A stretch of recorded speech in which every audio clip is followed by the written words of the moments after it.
Que tus palabras sean mis palabras. Háblame, Señor, directo al corazón. Feliz día de Pentecostés.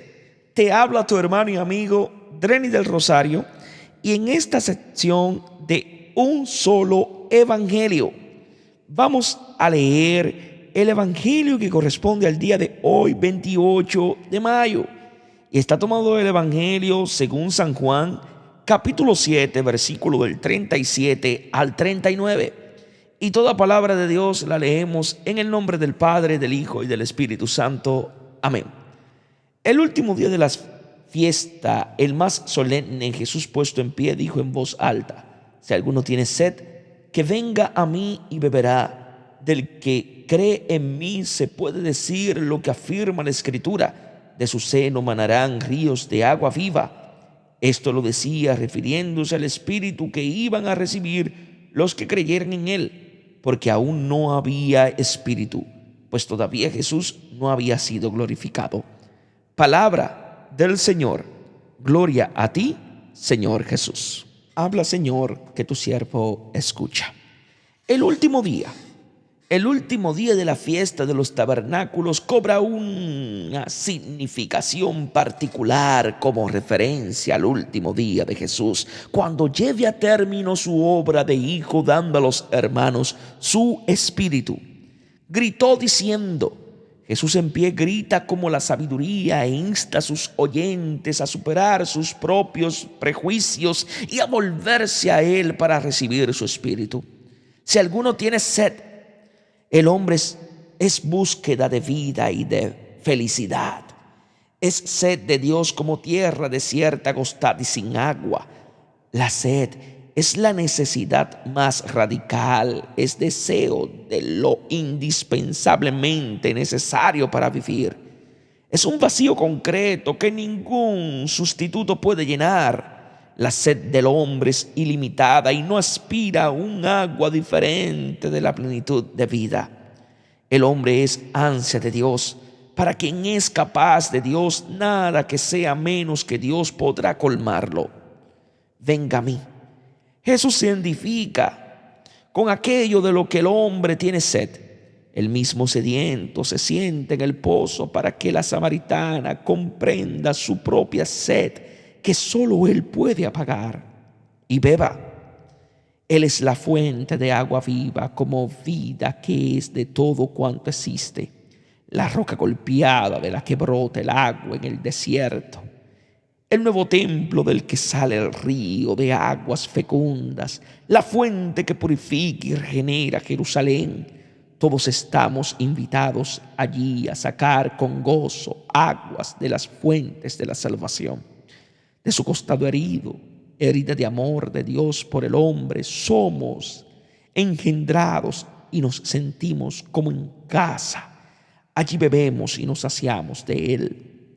Quien cree en mí, según la puntuación que se elija, estas palabras pueden referirse a lo anterior o a lo que le sigue. En el primer caso se afirma que en esta fuente de vida bebe quien cree en Él, mientras que en el segundo caso se dice que quien crea en Él recibe su Espíritu.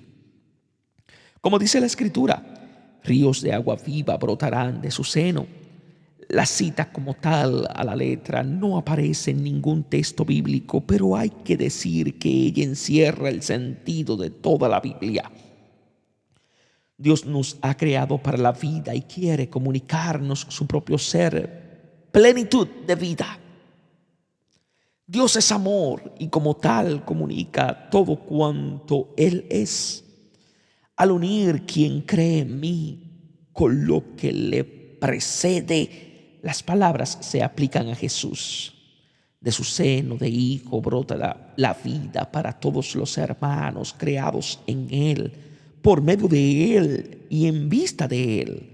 En Él todas las cosas encuentran la fuente misma de su existencia.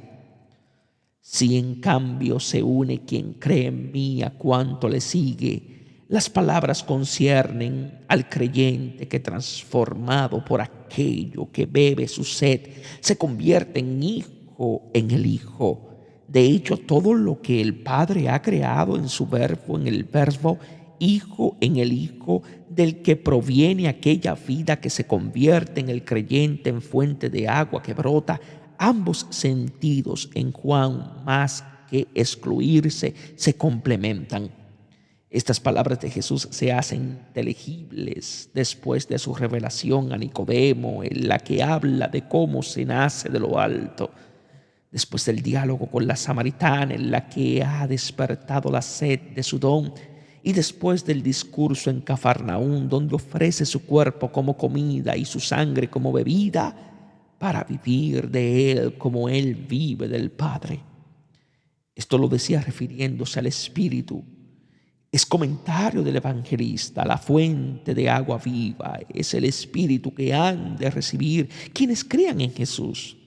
Espíritu que no han recibido aún, puesto que será el don definitivo que nos entregará en el último día cuando nos dé su Espíritu. Pues aún no se había dado el Espíritu porque Jesús no había sido glorificado. El Espíritu, la vida de Dios, es el amor. El amor que se da en la tierra es solo deseo y sed, porque el Hijo del Hombre todavía no ha sido elevado y glorificado. Solo mirándolo a Él elevado en la cruz conocemos al Yo Soy. Reconocemos y creemos en el amor que Dios tiene por nosotros. Antes de eso huíamos de Él. Fuente de agua viva para excavarnos, cisternas agrietadas, incapaces de retener el agua. Cuando elevemos los ojos hacia el Hijo del Hombre elevado y volvamos la vista hacia aquel que hemos herido, solo entonces comprenderemos cuánto ha amado Dios al mundo hasta entregar a su Hijo unigénito por nosotros. Sabremos entonces de dónde venimos, descubriremos la verdad, la suya y la nuestra, y seremos todos atraídos hacia Él. El versículo 39 relaciona expresamente el don del Espíritu con la cruz, el último día de Jesús. Que Dios os bendiga en sabiduría y en santidad.